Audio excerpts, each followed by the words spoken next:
Nós já estamos aqui com o nosso café quentinho, super prontas para uma conversa que tem um tom muito especial.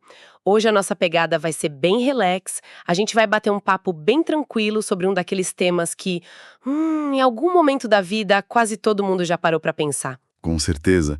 É um prazer estar aqui para mais essa investigação e é um tema fascinante, né? Muito! A pergunta central da nossa análise de hoje é bem simples na superfície, mas incrivelmente profunda quando a gente começa a cavar. É a seguinte: será que a ciência e a Bíblia estão de acordo? Pois é. Essa é a grande questão. E só para deixar as regras do jogo bem claras, desde o primeiro minuto, a nossa missão neste mergulho profundo não é entrar em debates religiosos exaustivos ou tentar convencer alguém de alguma doutrina, sabe? Exato, de jeito nenhum. A ideia aqui é fazer uma análise literária e histórica bem acolhedora, bem leve mesmo. E acho que antes mesmo de entrar na parte da ciência, vale a pena a gente dar um passo para trás e entender de forma simples o que é esse texto, né, para quem está começando agora a aprender sobre isso. Perfeito. É muito comum as pessoas acharem que a Bíblia é um livro só. Mas, na verdade, ela é uma coleção, uma biblioteca de 66 livros diferentes. E o incrível é que, embora tenha sido escrita por vários homens ao longo de séculos, as fontes apontam que eles foram inspirados por Deus para registrar tudo. E o mais bonito é que, mesmo sendo 66 livros separados, eles contam uma história única, com começo, meio e fim. É um texto que traz respostas muito reconfortantes para as perguntas mais profundas da vida. Uhum. E no centro dessa história toda tem a figura de Deus, não apenas como uma força impessoal, mas como o Criador dos céus e da terra. Alguém com um nome, com uma personalidade super bem definida, sabe? Um Deus amoroso, justo, sábio e poderoso. Nossa, sim, e que, segundo o texto, deseja ter um relacionamento real com as pessoas. E o tema principal que amarra tudo isso é o propósito dele para a Terra, né? O reino de Deus como a solução definitiva para os problemas humanos, trazendo aquela esperança de um futuro bem melhor para todo mundo. Exatamente. E para quem quer começar a estudar isso, a melhor dica é ler com calma, fazer perguntas, comparar os textos e principalmente buscar entender o contexto da época. E aprender de forma progressiva. Que é exatamente o que a gente vai fazer aqui hoje. Ok, vamos desvendar isso. Voltando para nossa pergunta sobre a ciência, a gente sabe que o texto bíblico não é e nunca se propôs a ser um manual de ciências, mas há afirmações ali que são assustadoramente exatas quando tocam no mundo natural. Com toda certeza. E a melhor forma de fazer isso, como a gente falou sobre estudar o contexto, é colocar o que estava escrito nessas páginas antigas, lado a lado com as crenças, os mitos e as lendas das outras grandes civilizações da mesma época. É aí que a perspectiva muda completamente. Exato. Sem jargões complexos, a nossa intenção é olhar para esses relatos e tentar entender como aquelas pessoas viam o mundo e como o texto se destacava no meio de toda aquela confusão. Perfeito. Então, vamos começar pelo macro, pelo início de tudo. O livro de Gênesis, logo na primeira linha, no primeiro versículo, introduz uma ideia muito direta. O universo teve um começo, ponto final. Houve um princípio. Mas quando a gente olha para a história, a ideia de um começo absoluto não era exatamente o padrão da época, né? Longe disso. O fascinante aqui é que, se conectarmos isso a um cenário maior da antiguidade, a ideia de que o universo foi criado, tendo um começo absoluto, era raríssima. Geralmente, as civilizações antigas tentavam explicar o mundo organizando elementos que já existiam eternamente. Tipo uma reciclagem cósmica. Quase isso. Os babilônios, por exemplo, que eram uma das sociedades mais avançadas da Mesopotâmia em matemática e astronomia, eles tinham um épico de criação chamado Enuma Elish. Eles acreditavam seriamente que o universo tinha nascido do conflito de deuses gigantescos que personificavam oceanos primordiais. Espera aí. Então, os babilônios achavam que a matéria básica do universo já estava lá, só que estava bagunçada e precisou de uma guerra literal entre deuses para virar o que a gente conhece hoje. Exatamente. O universo deles era tipo um subproduto de divindades brigando. A matéria já estava lá, era um grande caos aquático e o mundo foi construído a partir do corpo de uma deusa derrotada. Nossa! E não para por aí.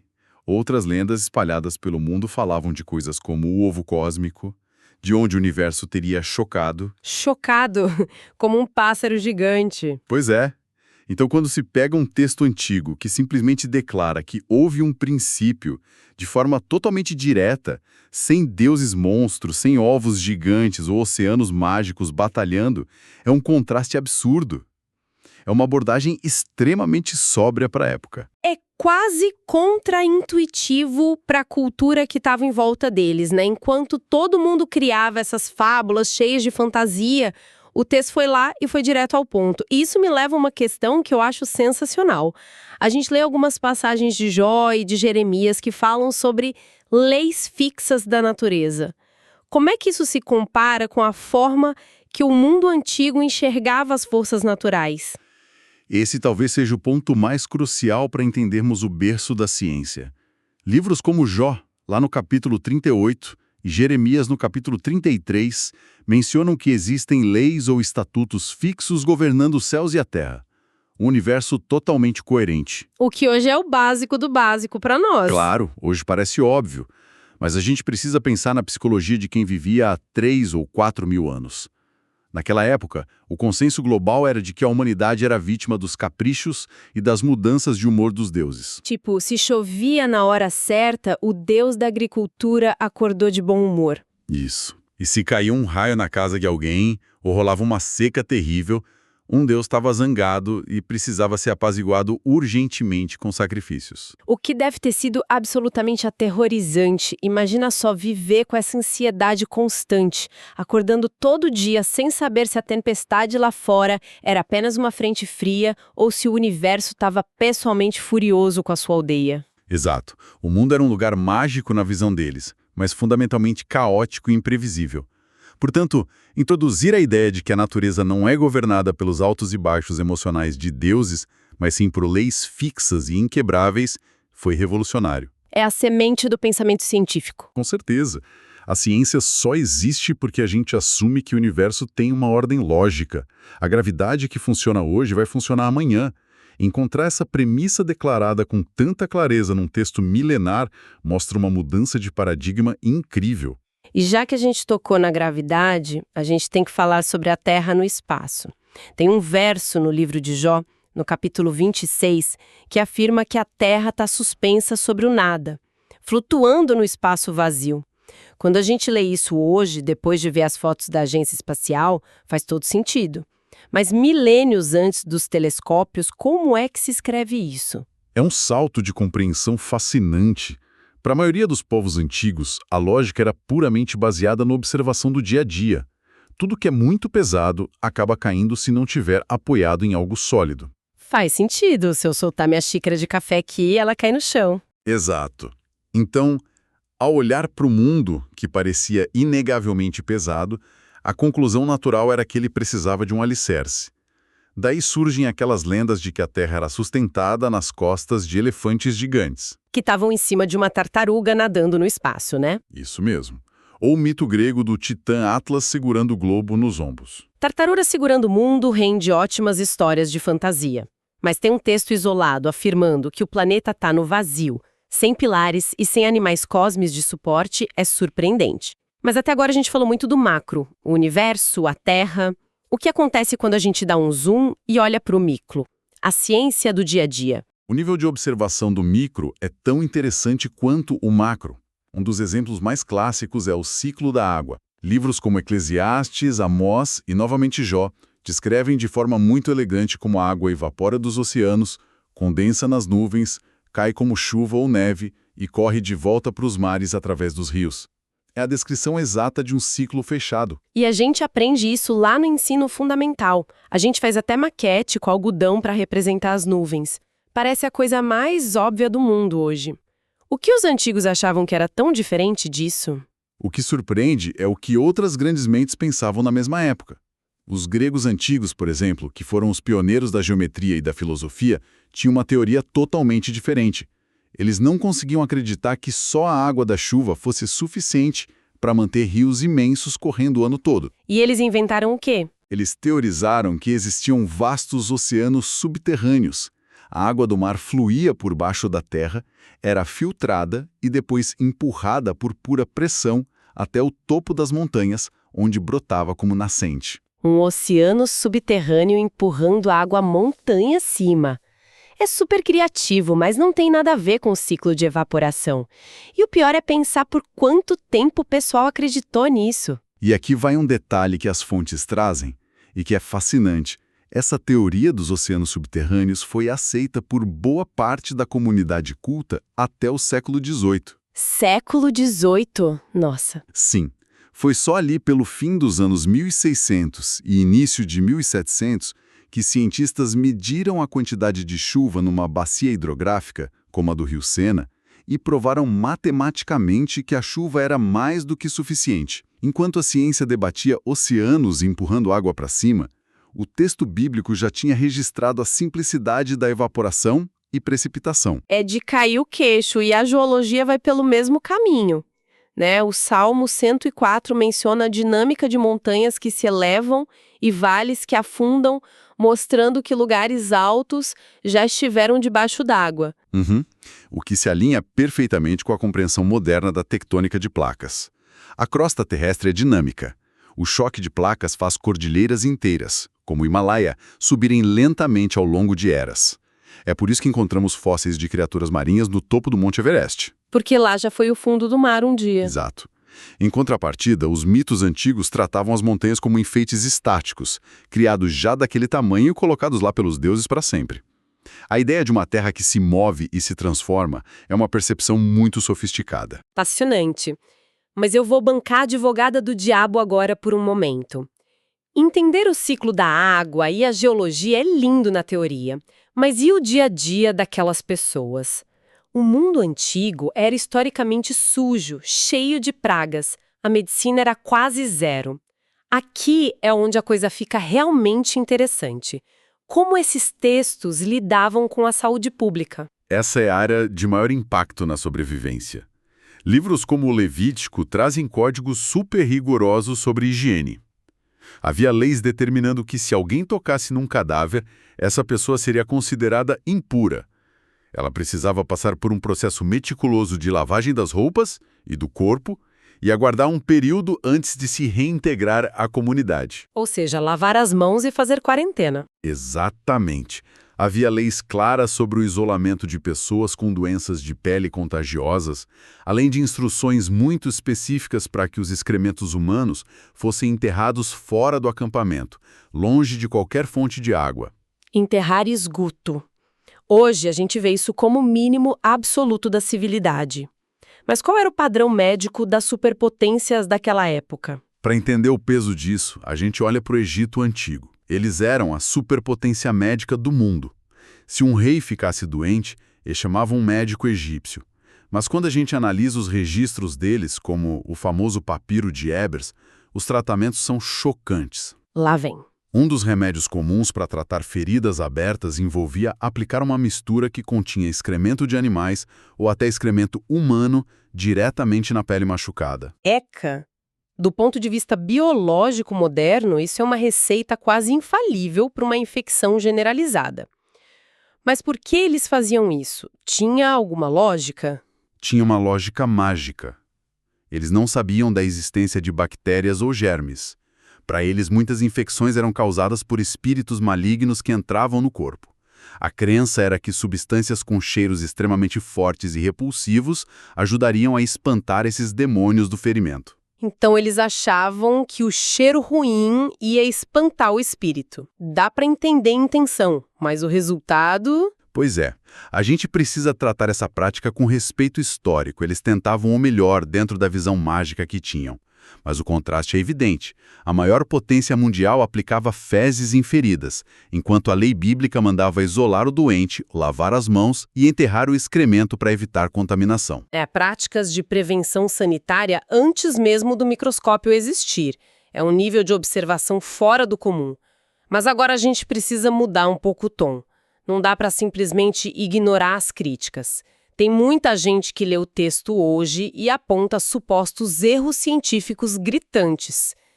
Se estamos fazendo uma análise imparcial, e os mitos que sempre apontam. É fundamental que a gente faça isso.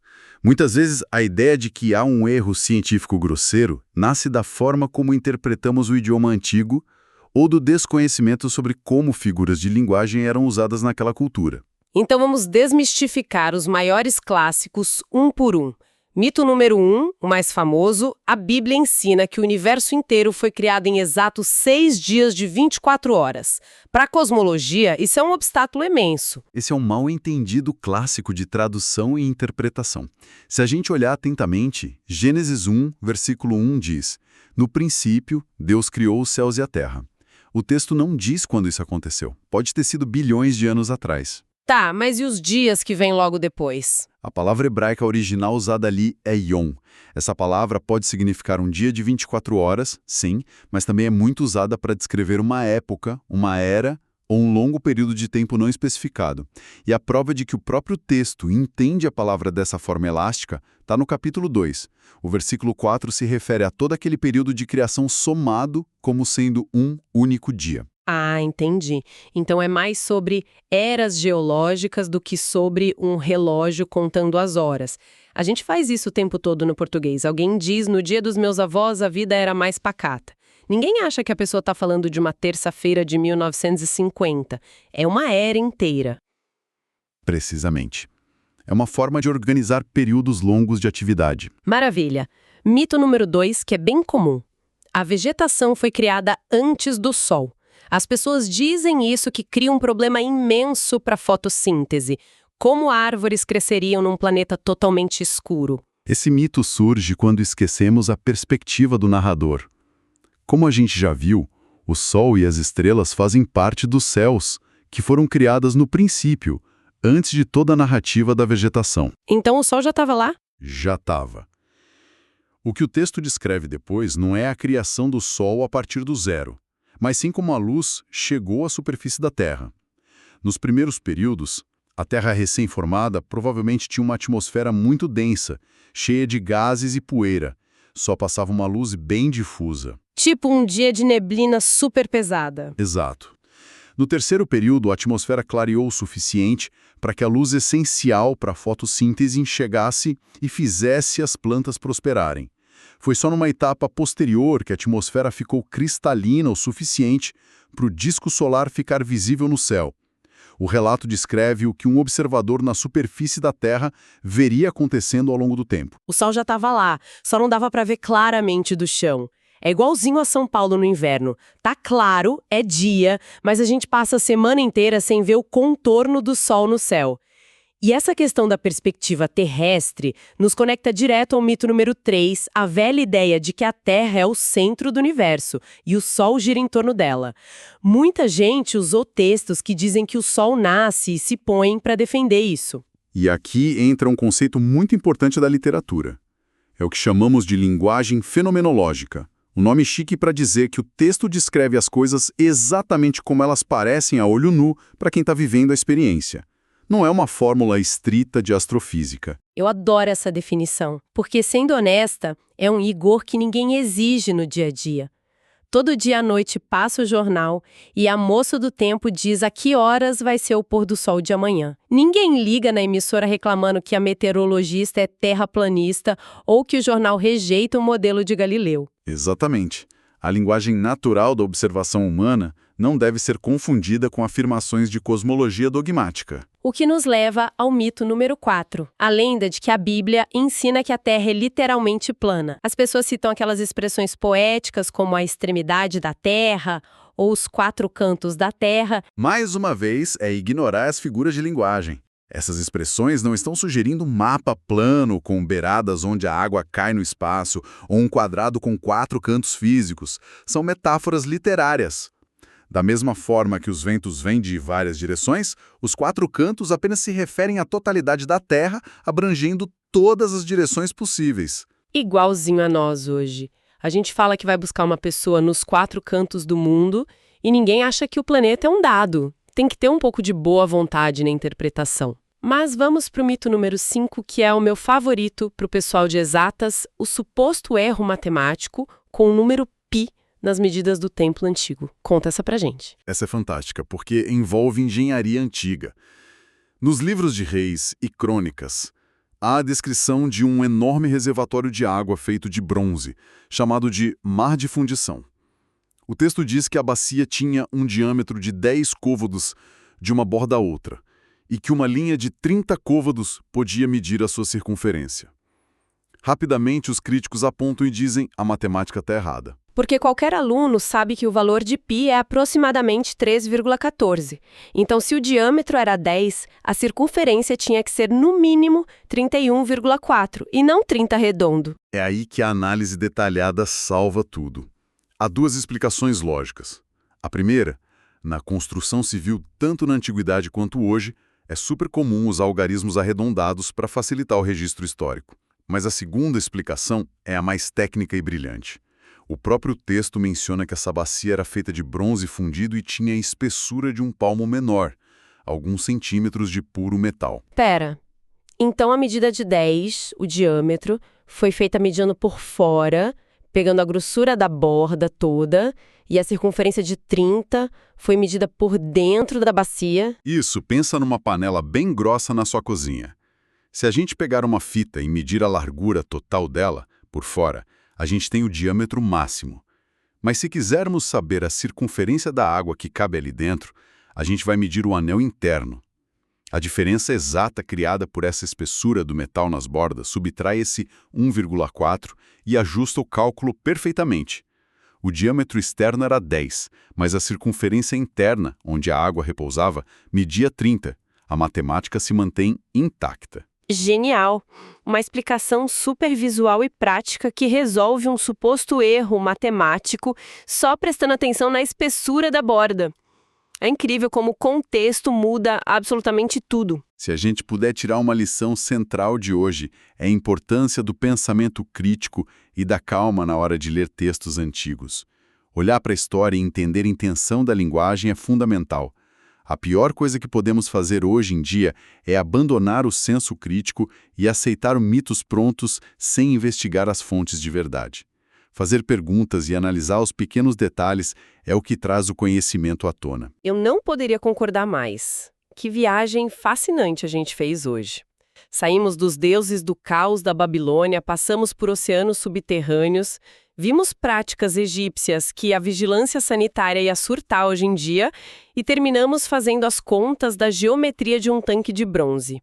Fica muito evidente que essa biblioteca guarda uma harmonia impressionante com a natureza.